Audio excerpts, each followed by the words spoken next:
Alright guys, we're on the road to WrestleMania and I thought, fuck it, why not give WWE one more chance? I normally watch the pay-per-views, but to be honest, I very rarely watch an actual full episode of Raw or SmackDown. I cannot tell you the last full episode I watched. Normally, I'll just watch some clips on YouTube if I can be bothered. Other times I wouldn't even bother checking anything out, but I thought, you know what, road to WrestleMania, let's give it one more chance. Decided to watch Raw. I did miss about the first half an hour of it, but this was, I think, if you compare this to today's standards of shows, I think this was actually pretty decent, but there was some major flaws in the show, some things that just did not fucking make any sense, and we'll talk about them right now. So like I said, I did miss about half an hour of the show, and I think by the time I turned in, Roman Reigns had already beat Bray Wyatt to qualify for the Chamber.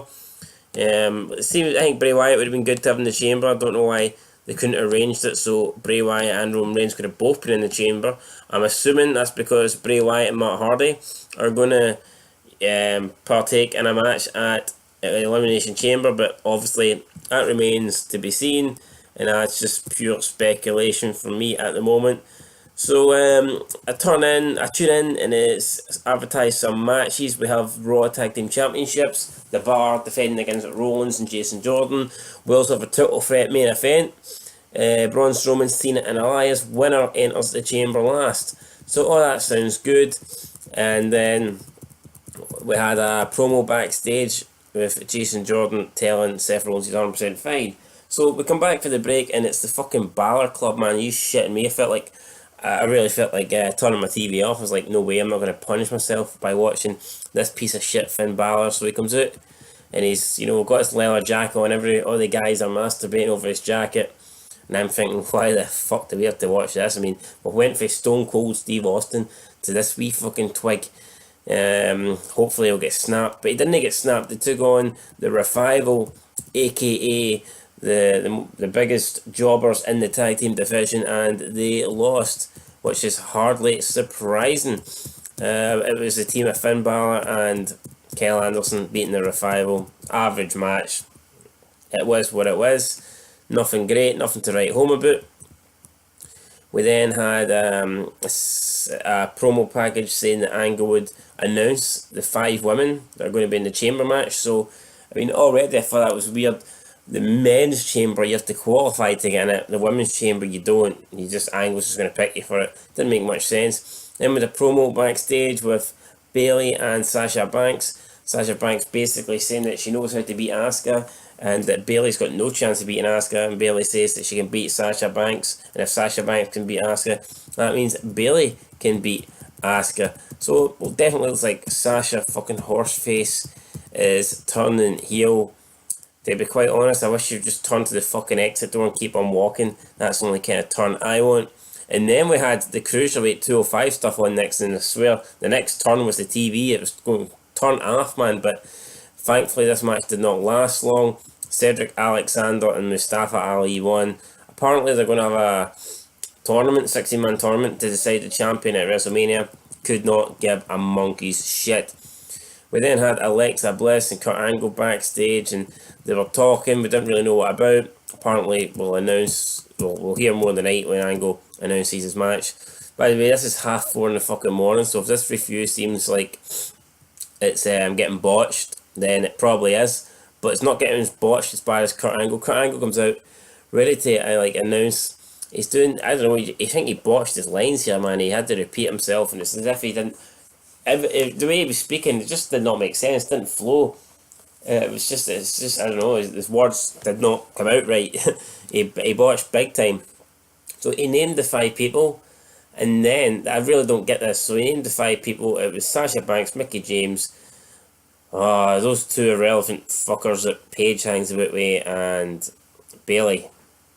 So there you go. He names the 5 people, and then he says Nia Jax is not going to be in the match, but she will get a chance to face Asuka, and if she wins, she goes to Mania. Now, I've no problem with that stipulation, but why? Why is this match happening? Why is Nia Jax getting the opportunity to face Asuka and not to be in the Elimination Chamber? Do you know what I mean? Now, it'd be different if they thought Nia Jax won the Rumble or something, and maybe both her feet didn't touch the floor, so they were giving her an opportunity that way. But they just purposely not pick her for the chamber match, but say you're going to give her a match against Asuka to make it a triple threat. Then what's the whole point of that? Just devalues winning the Royal Rumble. So I know they've did stuff like that before, where someone gets an opportunity to face somebody, but to me that just made no fucking sense. So then Alexa Bliss comes out. She it's funny, man, because she accuses Kurt Angle of being sexist and asking why Brock Lesnar does not defend the title, but she has to. And then she says to Kurt Angle, "Do you not value me the same as you value Brock?" And I mean, don't get me wrong, she's hot as fuck and very bangable, and if she was your girlfriend or whatever, your side chick, you'd definitely value her. But in wrestling terms, man, Brock Lesnar's a star and makes money and brings in viewers, and he's on like a fucking multi-million-pound contract a year, and Alexa Bliss probably fucking works for free, gives out blowjobs. So I mean, they're not at the same level, are they? I do like Alexa Bliss, but come on, she can't seriously. I can't believe that she even. I don't even know if that. I doubt she would mention Brock Lesnar unless she was told to do that, because to me, that was just something that would put you in the fucking bad books. So I don't think she wants to kill her career. I highly doubt she's going to throw Brock Lesnar under the bus.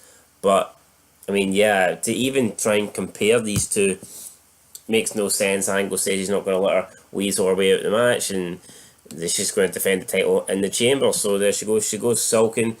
I don't know if we're going to hear any more of this, but we'll find out. Next up, it was Apollo Crews versus The Miz, Elimination Chamber qualifier match. Apollo Crews, really, is there nobody better on the fucking roster they could have put to team with The Miz? And it's no surprise that The Miz won this match. We then had Bayley against Asuka.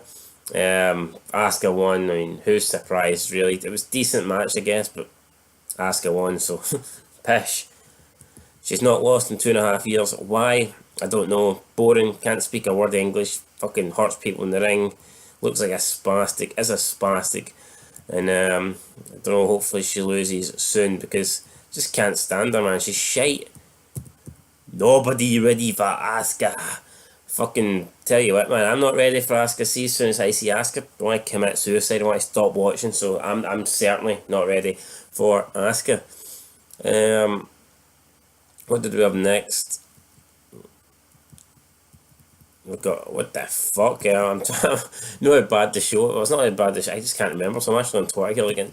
Right, so the Miz that I mentioned, yeah, the Miz beat Apollo Crews. We all know that. Miz actually cut a very good promo after this, saying how he's going to take the belt off Brock Lesnar and his new son can see it. I'd like to see it, but I just don't see that happening. I mean, but maybe it will. Who knows? And then backstage with Jason Jordan saying he can't compete in the tag match. Seth Rollins is not happy. He wants Kurt to do something about it. Roman Reigns walks past, and they kind of both look at Angle. Angle gives a nod of the acceptance, whatever, approval, and it's going to be the Shield versus the Bar for the tag titles. And in the match, the Shield, like, they were in control. They had the match won. Then Jason Jordan comes out, trying to stop the Bar from leaving. The Bar punched Jordan. Jordan punches him back. He gets DQ'd. And then backstage, I mean, I thought this was probably the best Seth Rollins done in ages, to be honest. He came backstage and he was pure livid with Jason Jordan. Kurt Angle's trying to defend his son, his fake son, and Seth Rollins wasn't having any of it. He says the only thing he regrets is not being the one to injure Jason Jordan. Thought it was pretty good, guys. It was the best. Fuck me. It's the best I've seen Seth Rollins in probably fucking ages. What else did we have after that? We'd Nia Jax facing some absolute jobber I'd never heard of. And this was like rewinding a year ago when she used to face these unknown fucking enhancement talents. She did that. She beat her. And then she cut a promo about how Asuka will be the Empress of yesterday and that she's going to be wearing that mask permanently once Nia smashes her face in. And I mean, I believe Nia Jax. I mean, if she drops that fucking 650-pound leg across your head, man, your face could truly be smashed in. So maybe Asuka will be wearing that mask permanently. Then when Absolution came out with Paige. Oh, fucking Paige. Oh, great. Anyway, Let's not go there.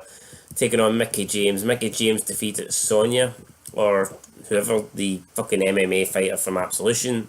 Then they beat her up, and then after the match, Alexa Bliss came out and pulled Mickie James out the ring and like helped her backstage. So obviously, looks like Alexa Bliss is trying to, rekindle this old friendship in time for the Elimination Chamber to get some help. That's what I think. Mickie James kind of looked at her thinking that too. So who knows? And then main event time: Elias, Cena, Strowman. Elias came out, didn't get to do his song. Cena came out, interrupted him. When Braun Strowman came out, Braun Strowman kind of dominated the match. Then Cena and Elias teamed up. AA from Big Match John onto the big steel steps. And then later on in the match, Elias with a schoolboy on John Cena managed to get the win. And he should have just left because he didn't leave. He started celebrating, and Braun Strowman delivered about 20 of his finishing running power slam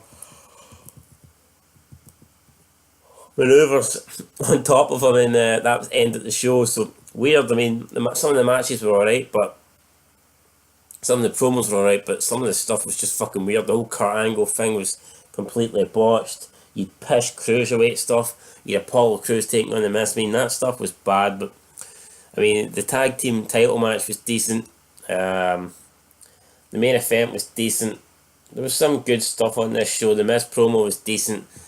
Like I said, some good, some bad. I mean, this is when WWE supposedly gets better on the road to WrestleMania, so this is when we should be seeing some good stuff. There wasn't enough of it tonight, but I mean, who knows? If you look at I think if you just compare this show, the lineup, in terms of matches, and you compare it with a Raw from maybe 3 or 4 months ago, I think this show just looks better. They're saving up their stars, talent, they're putting on big matches. You've got obviously that main event, the tag team title match. You got Roman Reigns against Bray Wyatt, so it definitely looks like they're going all out here on the road to WrestleMania. Decent Raw, guys. Maybe watch SmackDown tomorrow and see what that's like. But anyway, until next time. If you let me know what you think down below, and until then, peace.